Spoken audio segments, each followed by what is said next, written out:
6:52 સાંજે બ્લાસ્ટ થયો ત્યારે આખો દેશ ધણધણી ઉઠ્યો તો સુરક્ષા એજન્સીઓ પણ ચોંકી ગઈ હતી કારણ કે ગુજરાતમાંથી ફરીદાબાદમાંથી આતંકવાદીઓ ઝડપાયા હતા પણ આવું કંઈ થશે કોઈએ સપને પણ કલ્પ્યું નહોતું અને એ પછી તપાસના ધમધમાટ શરૂ થયા ઘણી બધી એજન્સીઝ ગ્રાઉન્ડ પર ઉતરી આવી ઘણી બધી ધરપકડો થઈ છે પિનાકભાઈ પાસેથી જાણીએ કે આખરે બ્લાસ્ટ થયા પછી થયું શું એનઆઈએને તપાસ અત્યારે સોંપી દેવામાં આવી છે પણ એ બધાની વચ્ચે અત્યાર સુધીની અપડેટ શું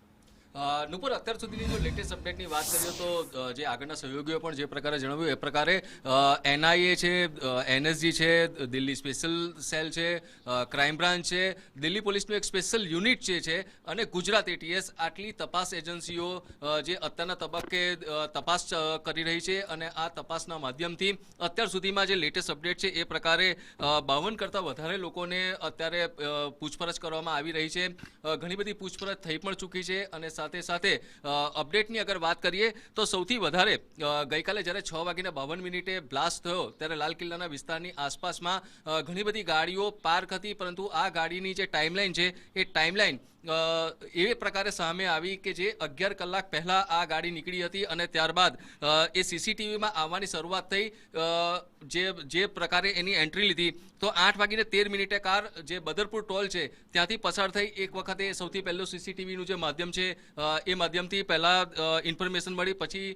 સવારે 8:20 ઓખલા ઇન્ડસ્ટ્રીયલ એરિયા છે ત્યાં એમને પેટ્રોલ પુરાવતી વખતે આ કાર જોવાની અંદર આવી છે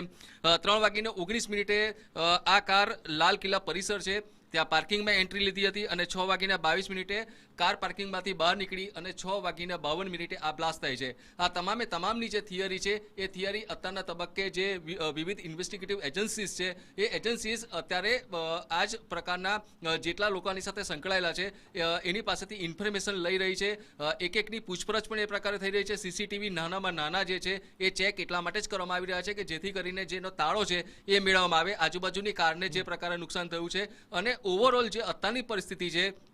એવું કહી શકાય કે જે ઇન્વેસ્ટિગેટિવ એજન્સીઓ છે એ બિલકુલ ખડે